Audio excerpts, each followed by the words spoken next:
إلى حضرة النبي مصطفى رسول الله صلى الله عليه وسلم وإلى كافة الأنبياء والمرسلين ولجميع المسلمين والمسلمات والمؤمنين والمؤمنات كرام الفاتحة. أعوذ بالله من الشيطان الرجيم. بسم الله الرحمن الرحيم. الحمد لله رب العالمين الرحمن الرحيم مالك يوم الدين إياك نعبد وإياك نستعين اهدنا الصراط المستقيم صراط الذين أنعمت عليهم غير المغضوب عليهم ولا الضالين آمين. بسم الله الرحمن الرحيم. الحمد لله رب العالمين وصلوات الله وسلامه على أشرف الأنبياء والمرسلين سيدنا ومولانا محمد وعلى آله وصحبه أجمعين. سبحانك لا علم لنا إلا ما علمتنا إنك أنت العليم الحكيم ولا حول ولا قوة إلا بالله العلي العظيم ولا حول ولا قوة إلا بالله العلي العظيم ولا حول ولا قوة إلا بالله العلي العظيم. اللهم ارزقنا فهم النبيين وحفظ المرسلين وإلهام الملائكة المقربين واهدنا بهداية عارفين. اللهم افتح علينا حكمتك وانشر علينا من خزائن رحمتك يا أرحم الراحمين. السلام عليكم ورحمة الله تعالى وبركاته. Alhamdulillah, sama-sama kita rafakkan syukur kehadirat Allah Subhanahu wa taala dengan izin limpah kurnia rahmat kasih sayang daripada Allah dapat sama-sama kita berhimpun pada pagi ini. Mudah-mudahan pertemuan perjumpaan kita akan dirahmati dan diberkati oleh Allah Subhanahu wa taala insya-Allah. Insya-Allah pada pagi ini saya menggantikan Al-Fadil Ustaz Radhi bin Abu Bakar yang tak dapat bersama-sama dengan tuan-tuan oleh kerana beliau mengerjakan umrah pada ketika ini. Jadi insya-Allah pada pagi ini saya akan menyambung pengajian kitab kita seperti mana biasa yang telah kita baca pada hari Sabtu minggu pertama dan minggu ketiga insya-Allah. Insya-Allah pada pagi ini kita akan masuk pada hadis yang ke-22 menggunakan kitab 40 hadis Nabi Muhammad sallallahu alaihi wasallam bercerita mendidik umat di Taman Kisah. Yang mana pada pertemuan sebelum ini kita dah cerita panjang lebar berkaitan dengan keluarga Imran. Kita cerita tentang Imran, kita cerita tentang Nabi Zakaria, kita cerita tentang Nabi Yahya, kita cerita tentang Maryam, kita cerita juga tentang Nabi Isa alaihi salam. Baik. InsyaAllah pada pagi ini kita akan masuk hadis yang ke-22 yang bertajuk ditegur kerana membakar perkampungan semua. Ditegur kerana membakar perkampungan semua. Bismillahirrahmanirrahim. An Abi Hurairah radhiyallahu anhu anna Rasulullah sallallahu alaihi wasallam qala نزل نبي من الأنبياء تحت شجرة فدخلته نملة فأمر بهجازه فأخرج من تحتها ثم أمر ببيتها فأغرق بالنار فأوحى الله إليه فحل نملة واحدة رواه مسلم وفي رواية للمسلم أيضا فأوحى الله إليه أفي أن فرست نملة أهلكت أمة من أممي تسبح أو كما قال hadis sahih riwayat Imam Muslim. Artinya daripada Abu Hurairah radhiyallahu anhu, kata dia Nabi SAW bersabda. Sebenarnya hadis ini dia ada asbabul ghurud dia. Dia ada sebab yang Nabi SAW sebut hadis ni. Tuan-tuan, ketika Nabi bawa budak-budak ni yang kata Nabi SAW ni dia dengan semua orang dia bercampur. Nabi dengan semua orang, Nabi tak kira siapa. Nabi dengan kanak-kanak pun Nabi bercampur, dengan orang yang muda pun Nabi bercampur, dengan orang yang sebaya dengan Nabi pun bercampur, dengan orang yang lebih tua daripada Nabi pun Nabi menyantuni semua orang. Nabi berjalan dengan sekumpulan budak-budak, tuan-tuan. Bila Nabi jalan-jalan, Nabi kata kita duduk sini sat, kita rehat sat. Nabi kata saya nak pi buang, nak pi qada hajat, Nabi kata. Maka Nabi pun pilah qada hajat. Nabi pi qada hajat, bila Nabi patah balik main, Nabi bau macam seolah-olah macam ada orang bakar. Macam ada orang bakar satu benda. Maka Nabi pun tanya, hampa bakar apa ni? Budak-budak ni pun kata, ya Rasulullah, kami bakar ni busut. Kan, busut. Ataupun kami bakar ni sarang ni. Sarang tu boleh jadi sarang anai-anai ataupun sarang semut, macam tu lah. Maka Nabi pun sebut, Nabi kata kamu tak boleh bakar sarang semut ataupun sarang anai-anai. Kalau dia tak kacau kamu, kamu tak boleh bakar ikut suka. Dan membakar itu bukan daripada kerja manusia. Kerana membakar menggunakan api itu hanya milik Allah Subhanahu wa taala. Lagi kita akan kupas lebih lanjut. Apa hukum membakar sesuatu binatang yang hidup ataupun makhluk yang hidup menggunakan api? Yang ni kita akan sebut lagi insya-Allah. Kemudian selepas daripada tu Nabi pun bawa pula budak-budak ni berjalan. Bila Nabi berjalan pula, Nabi kata kita rehatlah di satu tempat ni. Maka depa pun dengan Nabi pun berehat. Tiba-tiba duk saat Nabi nampak ada seekor ibu burung. Seekor ibu burung ni dia duk terbang ataupun dia seolah-olah macam duk cari satu benda. Satgi dia terbang pergi situ, satgi dia terbang mai depan Nabi. Kan burung ni biasanya dia punya habitat dia bukan jenis terbang depan orang. Tapi tiba-tiba di depan Nabi ni dia duk terbang depan Nabi ni. Maka Nabi pun tanya kat burung ni, apa hal ni? Kenapa ni? Maka ibu burung ni pun kata, aku mencari anak aku yang hilang. Bila Nabi picit balik dekat budak-budak ni, oh rupa-rupanya budak-budak ni kacau sarang burung tu. Dia ambil anak ni, dia main dan sebagainya. Biasalah budak-budak macam anak cucu kita semua. Kan, nampak anak burung, nampak anak ayam tu pegang sampai mampus. Kan, pegang anak ayam tu duduk kelek anak ayam, kelek anak kucing sampai kita pun takut mati binatang. Nabi kata kembalikan semula anak dia kerana mak ataupun ibu kepada anak burung tadi ni risau dengan anak dia, mencari-cari di mana anak dia. Jadi sebab dengan hadis itulah ataupun sebab daripada asbabul ghurur itu, maka Nabi SAW sebut hadis yang kita baca pada pagi ini. Baik. Kata Nabi SAW, bila Nabi duduk dengan budak-budak tadi, maka Nabi pun cerita. Nabi kata, Nabi SAW bersabda, Nabi kata, ada seorang Nabi yang berhenti rehat di bawah sebatang pokok. Nabi kata dulu ni ada satu orang Nabi yang dia ni bawa kumpulan dia, kemudian dia berhenti satu bawah pokok, dia berhenti di sebatang pokok, kemudian dia berehat di bawah pokok tu. Tiba-tiba beliau disengat oleh seekor semut. Tengah-tengah duk rehat baik punya, tiba-tiba mai seekor semut ketik dia, mai seekor semut gigit dia, mai seekor semut sengat dia. Nabi itu memerintahkan barang-barangnya dikeluar dari bawah pokok. Bila tengok semut ni nampak banyak, maka Nabi tadi pun angkat barang-barang tadi keluar daripada bawah pokok. Apa dia buat? Kemudian dia mengarahkan pengikutnya membakar perkampungan semut dengan api. Nabi tadi kata apa? Ambil api, bakar. Kata sebagian ulama, barangkali syariat pada zaman Nabi tersebut dibenarkan menggunakan api. Dibenarkan membakar menggunakan api. Cuma kesalahan Nabi ini bukanlah dia bakar sekok semut, tapi dia bakar satu koloni tu.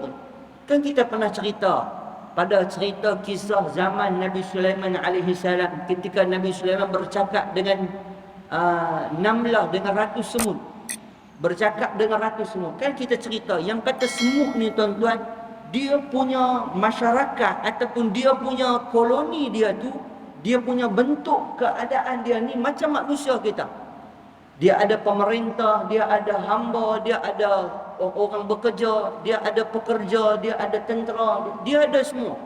Bentuk komuniti ataupun masyarakat semut ni dia sebiji macam manusia. Dia ada semua. Bahkan kita pernah cerita, saintis buat kajian sebesar semut ni tuan-tuan, namlah semut yang kecil itu dia ada pet dia. Dia ada haiwan peliharaan dia. Masya Allah, hebat. Walaupun semut yang kecil itu dia ada binatang peliharaannya. Baik. Nabi tadi bila dia kena ketik dengan satu semut, maka dia arahkan orang pengikut-pengikut dia ni untuk bakar terus. Kita kata bakar satu sarang. Kan, kita pernah sebut sebelum ni ada satu orang dia nak buat kajian yang kata sarang semut ni besar mana. Dia tuang, dia bakar timah.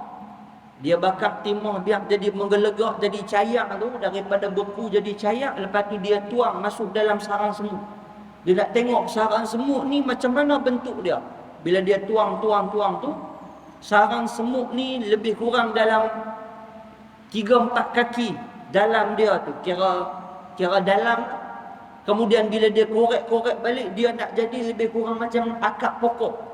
Dan dia memang ada tempat-tempat macam kita kata macam kawasan-kawasan bawah, kemudian dia berakar-akar ada ni, memang macam tu. Jadi Nabi tadi seolah-olah dia membakar sarang semut tadi ni. Dia bakar sarang semut macam sarang semut hak kita cerita. Dia bakar habis semua semut tadi. Bila dia bakar semua semut tadi dengan api, lalu Allah Subhanahu wa taala mewahyukan kepadanya, kenapa tidak dibakar seekor semut sahaja? Allah Ta'ala tanya, yang ketik hang seekor, tapi kenapa hang bakar semua? Baik. Dalam riwayat yang lain, dalam riwayat Imam Muslim juga disebutkan, patutkah kamu membakar satu umat daripada umat-umat yang bertasbih kepadaku? Allah Ta'ala sebut, Allah Ta'ala tanya, patutkah kamu membakar satu umat daripada umat yang bertasbih kepadaku? Tuan-tuan, binatang-binatang ni dia sentiasa bertasbih kepada Allah Subhanahu wa taala. Semua makhluk yang Allah ciptakan itu bertasbih kepada Allah Subhanahu wa taala. Satu ketika zaman Nabi Sulaiman alaihi salam, tengah Nabi Sulaiman berjalan, Nabi Sulaiman nampak ulat apa? Ulat tu apa? Ulat gonggong. Kan, nampak ulat gonggong. Bila nampak ulat gonggong, Nabi Sulaiman ni dia terdetik dalam hati. Dia kata, ulat gonggong ni apa function dia? Kan? Apa faedah dia diciptakan di atas muka bumi ni kan? Binatang semua ni dia ada maslahat dia ataupun dia ada keistimewaan dia, dia ada sebab kenapa Allah Ta'ala cipta. Walaupun anjing itu haram, walaupun babi itu haram, tapi ada sebab kenapa Allah Ta'ala cipta. Nabi Sulaiman bila dia tengok ulat gonggok tu tuan-tuan, maka dia pun macam terdetik dalam hati dia, ada jadi apa ulat gonggok ni? Kan macam kita lah kadang-kadang tengok ulat gonggok ni, ada apa? Kan ulat gonggok, kadang-kadang kita duk tengok dekat kebun kelapa sawit hak hitam kuning tu, kadang-kadang hak yang warna pokok tu, kan kita duk perhati tengok, kita sentuh dah pun dia jadi bulat. Sentuh dia kacau dah pun dia jadi bulat. Apa dia ni kata? Apa function dia di atas muka bumi ni? Bila Nabi Sulaiman sebut macam tu, Allah Subhanahu wa taala beri izin kepada ulat tadi tu bercakap. Ulat tadi kata dekat Nabi Sulaiman, wahai Nabi Sulaiman, hang kata dekat aku ke? Hang sedang kata dekat aku ke yang kata aku ni tak ada apa-apa? Aku ini kata ulat tadi sentiasa bertasbih kepada Allah Subhanahu wa taala setiap pagi dan setiap petang. Dia tuan-tuan, ulat bersyarat dekat Nabi Sulaiman. Ulat kata aku sentiasa bertasbih kepada Allah Subhanahu wa taala. Jadi tuan-tuan, ulat-ulat hatta binatang-binatang ni sentiasa memuji Allah Subhanahu wa taala. Macam mana yang disebut oleh Nabi kita, minal umami tusabbih, yang mana semut-semut tadi ni sentiasa bertasbih kepada Allah Subhanahu wa taala. Sedangkan kata Allah Subhanahu wa taala, hanya seekor semut sahaja yang menggigit kamu. Yang gigit seekor, kamu pergi bakar habis semua pasal apa? Tanya Allah Subhanahu wa taala. Baik. Tuan-tuan, kita nak kupas sikit apa hukum kita membakar menggunakan api. Baik, hukum membakar menggunakan api ini kalau ikutkan tidak dibolehkan. Kerana ada beberapa hadis yang Nabi SAW sebut berkaitan dengan Allah Subhanahu wa taala tidak benarkan kita membakar makhluk hidup menggunakan api, melainkan yang berhak menggunakan api hanya Tuhan api. Tuhan api ini apa dia? Maksudnya Allah Subhanahu wa taala. Maksudnya kita tak boleh suka-suka kita tangkap binatang-binatang yang kita rasa kita tak suka. Kan, contohnya kita duduk di rumah kita, tikus banyak, geram habis, gerit habis, beras lah ni pun mahal. Lepas tu kita beli-beli, tiba-tiba tengok habis, nak kena buang habis satu bungkus tu nak kena buang habis semua, kita geram, tangkap tu, bakar dia. Boleh tak boleh? Tak boleh. Tak boleh.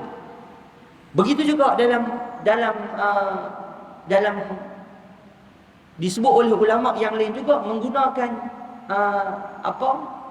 hamim, menggunakan dengan benda panas seperti mana ayat panas. Saya ingatlah dulu ketika kecil-kecil dulu, almarhumah tok saya. Biasalah mungkin tak tahu pada masa tu, kita hak ngaji ni kita tahu. Kita kata pada masa tu, ingat cerita masa tu bila nampak aja sarang semut merah ni, kan, semut merah.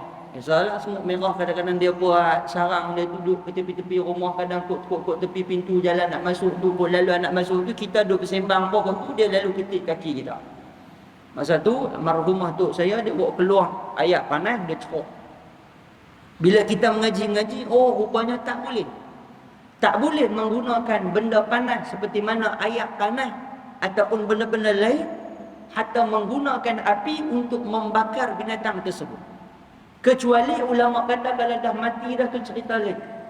Kalau dah mati dah tu cerita lain. Kita tangkap ulang, marah dekat ulang tu masuk dalam rumah kita, bakar dah hidup-hidup, tak boleh. Kalau dah mati dah, lepas tu bakar dah, hak tu cerita lain.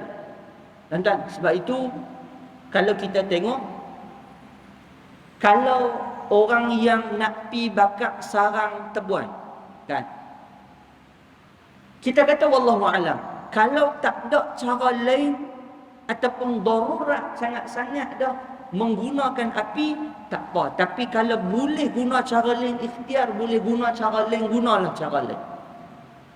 Kita pun tak tahu nak cakap pasal itu kerja dia buat. Tapi yang kita nak bagi tahu ni daripada segi hukum Islam, sekiranya menggunakan api tak boleh. Tapi kalau darurat, dia tak ada cara dah, yang tu cerita lain. Tak ada cara dah. Kan, kalau kita tengok lah ni pun, bukan kita nak kata kita reti, tapi kita tengok macam-macam cara juga ada. Melain nak guna asap ke, nak buat macam mana ke, buatlah macam mana pun, selagi mana boleh ada ikhtiar usaha nak guna selain daripada api, guna selain daripada api. Gunalah selain daripada api. Kerana kata ulama, kalaulah nak menggunakan api, dia bertukar daripada asalnya tak boleh kepada boleh. Sebenarnya itu pun tengok kepada darurat.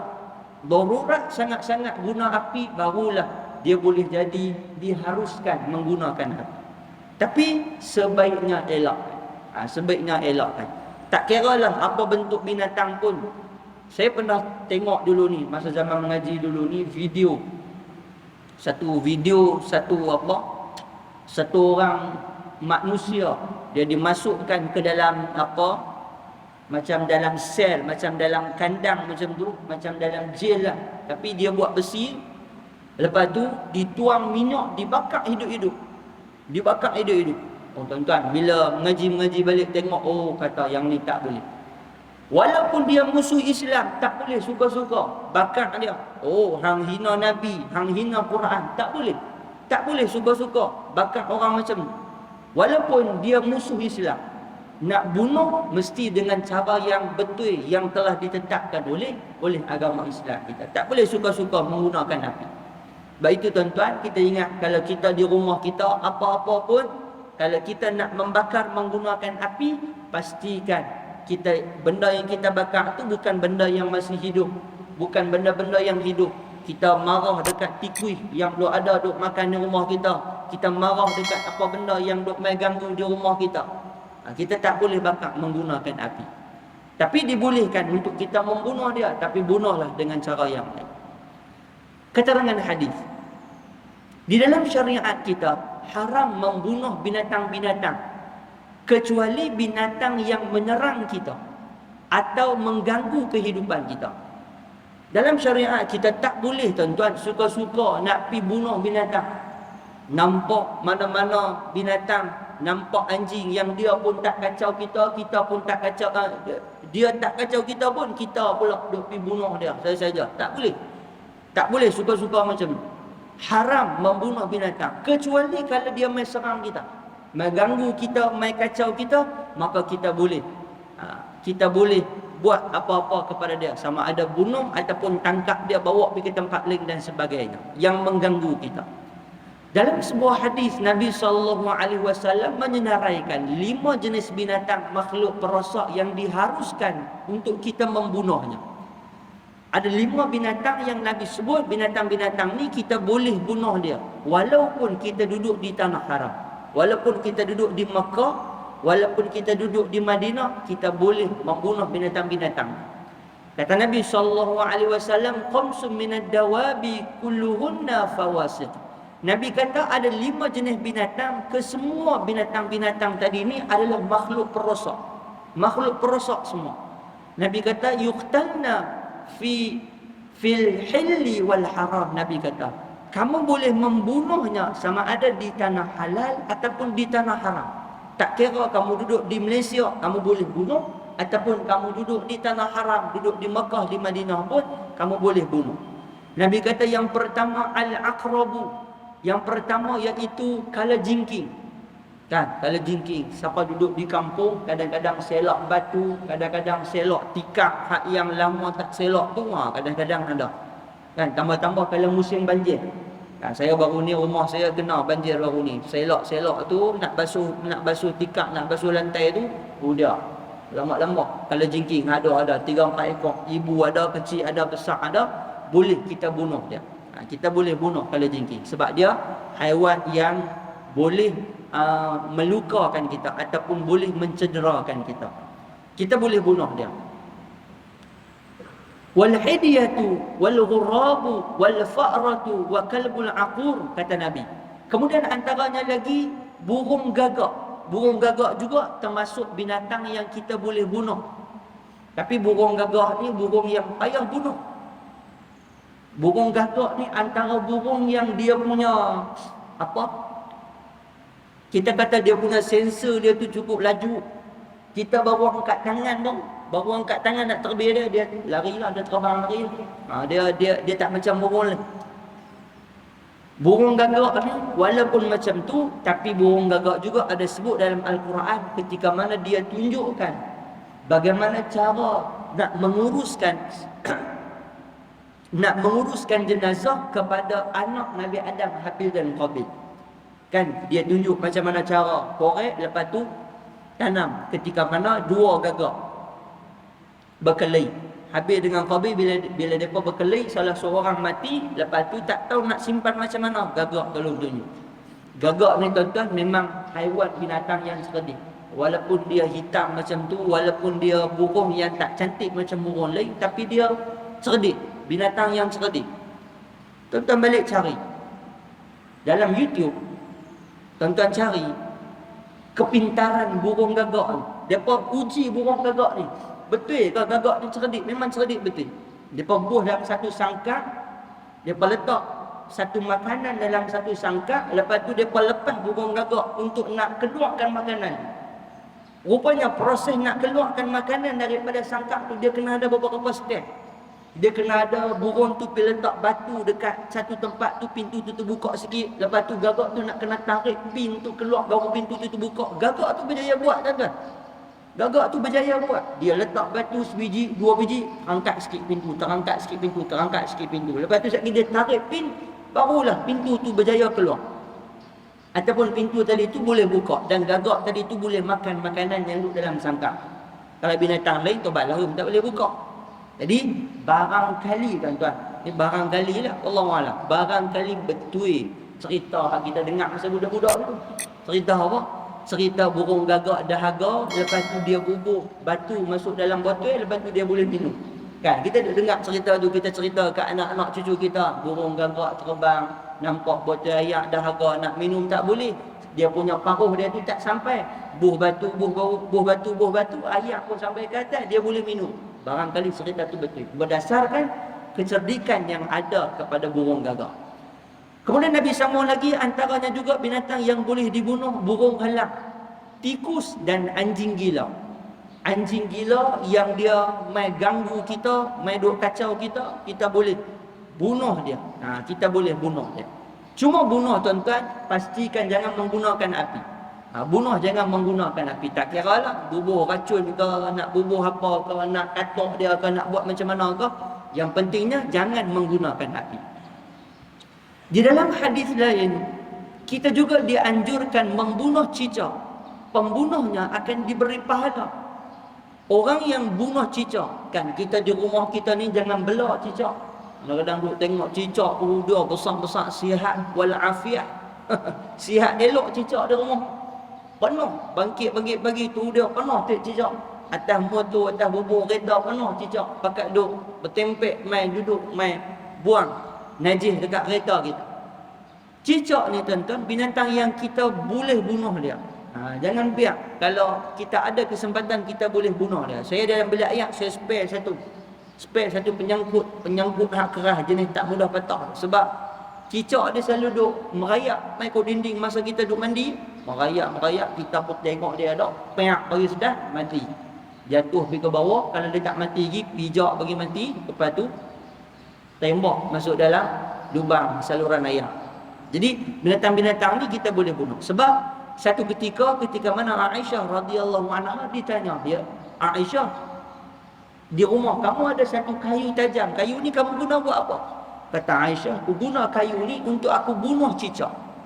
Aku guna kayu ni untuk aku bunuh cicak. Kerana cicak adalah binatang yang satu-satunya berusaha untuk api yang membakar Nabi Ibrahim itu menjadi besar, selain daripada binatang-binatang lain yang cuba untuk nak padamkan api.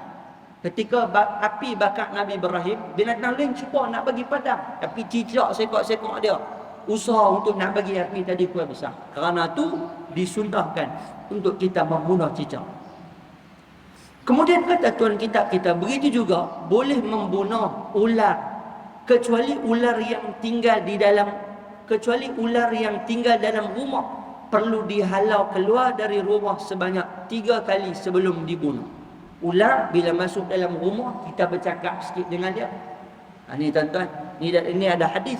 Kita bercakap sikit dengan dia, tanya ataupun sebut kat dia, wahai ular, ataupun kamu keluarlah daripada rumahku. Sebab boleh jadi dia jelmaan jin yang berupa menjadi ular. Kita sebut 3 kali, kalau dia tak keluar juga, kita boleh katok. Kita boleh bunuh dia. Kemudian kata tuan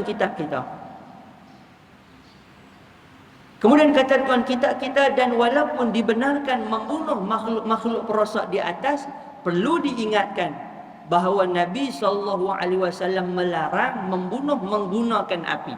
Ini macam kita sebut tadi, walaupun binatang-binatang tadi, semut kan kadang-kadang banyak di rumah kita, semut, lipat, tikui, apa lagi makhluk perosak hak domai banyak ni di rumah kita ni. Tak boleh suka-suka kita menggunakan api ataupun menggunakan bahan yang panas. Kerana hanya Allah Subhanahu wa taala yang layak menyeksa penghuni neraka menggunakan api. Yang layak menggunakan api hanya Allah Subhanahu wa taala. Berkaitan dengan hadis di atas, hadis yang kita bacakan tadi, mungkin dalam syariat Nabi itu diharuskan membakar semut. Mungkin pada syariat Nabi tersebut boleh membakar semut. Nabi itu tidak ditegur kerana membakar semut, tetapi beliau ditegur kerana membakar semut sekampung, sedangkan seekor semut sahaja yang menggigitnya. Yang mai gigit kamu, yang mai ganggu makanan kamu, yang mai Di rumah kamu tu bukannya terlampau banyak pun. Sebab tu tuan-tuan, kita kalau semut mai kacau banyak, alah jangan duk cerok lah air panas. Kita gunalah spray apa nak spray lah. Yang tu tak ada masalah apa. Tapi janganlah guna air panas, janganlah bakar dan sebagainya. Ataupun kalau kita ni rasa tak gamak bunuh dia, sapu masuk dalam penyodok tu, kemudian buanglah di luar. Kan mungkin kita jenis tak sampai hati kalau lagu mana kan nak tengok dia pergi sembok mati ke apa. Buatlah macam mana pun. Yang pentingnya jangan kita menggunakan benda yang panas. Sedangkan seekor semut sahaja yang menggigitnya. Kenapa semut yang tidak menggigitnya juga turut menjadi mangsa korban dibakar? Yang kamu bakar itu satu kampung, sedangkan yang gigit itu hanya seorang. Di dalam hadis ini Nabi juga menerangkan bahawa semut hidup dalam komuniti seperti manusia. Ada yang menjadi raja, menteri, polis, tentera, doktor, pegawai dan sebagainya. Nabi juga sebut yang kata semut ini macam kita sebut tadi, semut ini juga hidup komuniti macam manusia. Dia ada semua, bermula daripada pimpinan yang paling tinggi sampailah yang paling bawah. Macam kita, macam manusia ni sama macam yang disebut. Dalam Al-Quran Allah Subhanahu wa taala menyebut, Allah Subhanahu wa taala mengatakan, wa ma min dabbatin fil ardi wala ta'irin yatiru bi janahihi illa umamun amsalukum. Kata Allah Subhanahu wa taala, dan tidaklah binatang yang melata di muka bumi dan burung yang terbang dengan dua sayapnya, melainkan mereka adalah umat-umat seperti kamu juga. Ini Allah Subhanahu wa taala sebut. Allah Taala kata binatang yang melata, binatang-binatang lain pun dia ada komuniti dia. Dia ada ketua dia, dia ada pengikut dia. Dia ada raja dia, dia ada pemerintah dia, dan dia ada rakyat bawah dia. Ini semua proses yang sama yang berlaku kepada binatang-binatang, dan proses yang sama juga berlaku kepada manusia. Baik, tuan-tuan yang dikasihi dan dirahmati oleh Allah sekalian. Jadi daripada hadis ini boleh kita ambil pengajaran apa? Yang pertamanya tuan-tuan, bagaimana Nabi SAW larang kita untuk kita membunuh binatang dengan menggunakan api. Tak kira lah tuan-tuan binatang itu binatang apapun. Hatta binatang itu seekor babi sekalipun, walaupun dia haram, tetapi kita juga haram membunuh dia sesuka hati dengan menggunakan api, apatah lagi tak boleh.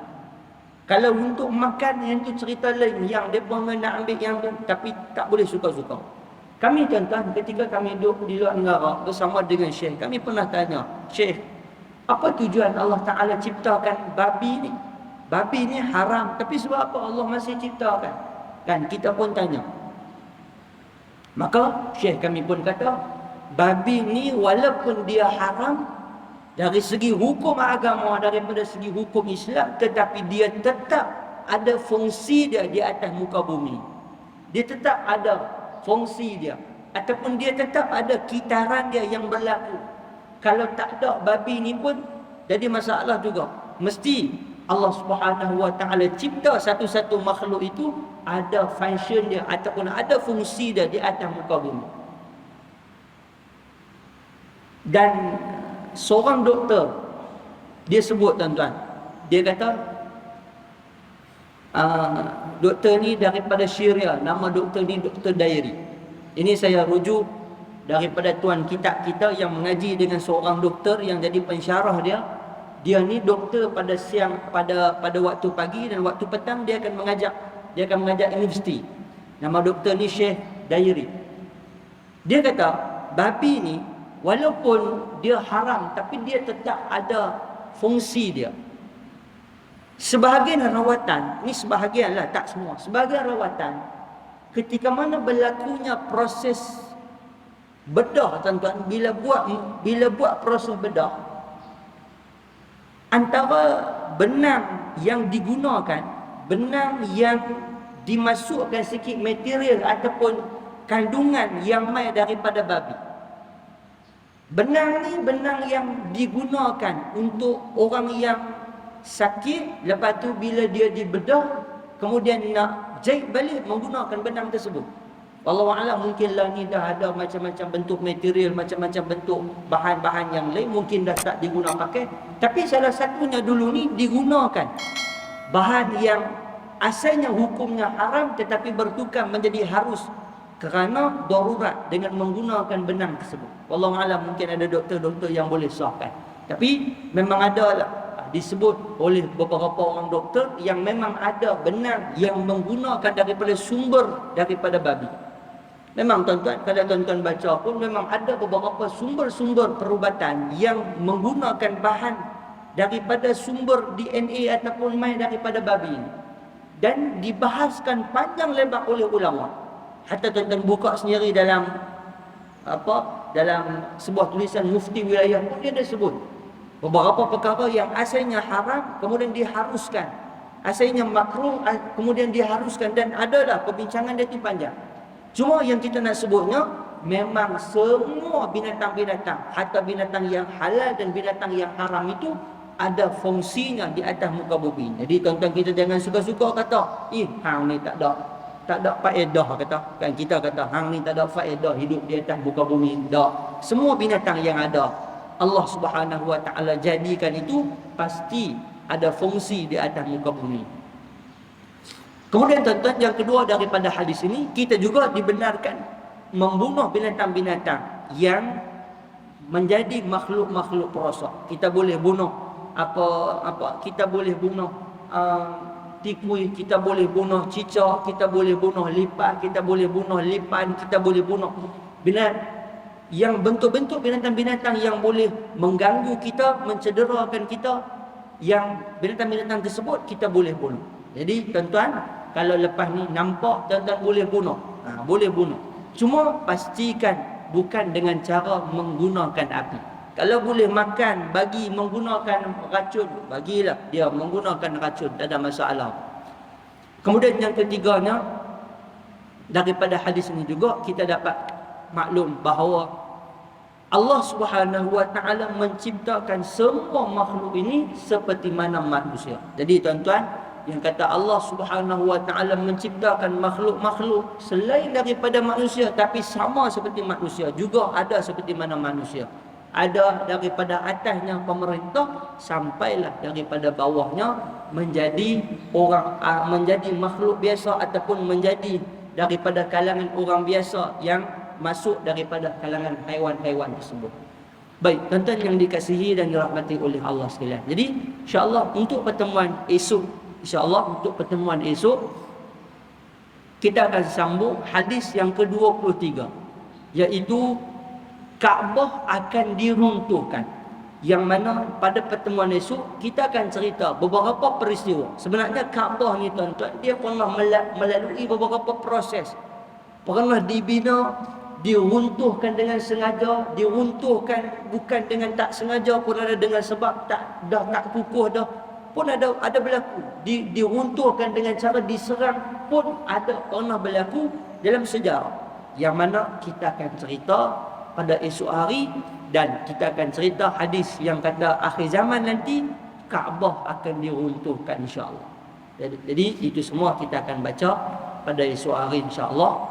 Mudah-mudahan apa kita sebut pada pagi ini ada manfaat, ada kebaikan, yang baik datang daripada Allah, yang buruk, kelemahan dan kekurangan daripada diri saya. Wallahu subhanahu wa ta'ala a'lam bissawab. Al-Fatihah. A'udzubillahi minasyaitonir rajim. Bismillahirrahmanirrahim.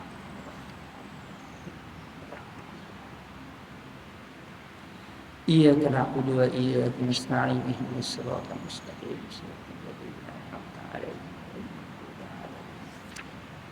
Bismillahirrahmanirrahim. Allahumma astur uyubana wa uyuba muallimina 'anna wa la tuzhib barakata 'ulumihim 'anna bi rahmatika ya arhamar rahimin. Allahumma faqihna fid din wa 'allimna ta'wil. Allahumma faqihna fid din wa 'allimna ta'wil. Allahumma faqihna fid din wa 'allimna ta'wil. Allahumma ya Ghani ya Hamid ya Mubdi'u ya Mu'id ya Rahim ya Wadud, aghnina bi halalika 'an haramik wa bi ta'atika an ma'siyatik wa bi fadlika amman siwak. Rabbana atina fid dunya hasanah wa fil akhirati hasanah wa qina 'adzaban nar. Sallallahu ala Muhammadin wa ala alihi wa sahbihi wa baraka wa sallam. Alhamdulillahirabbil alamin. Assalamualaikum warahmatullahi wabarakatuh.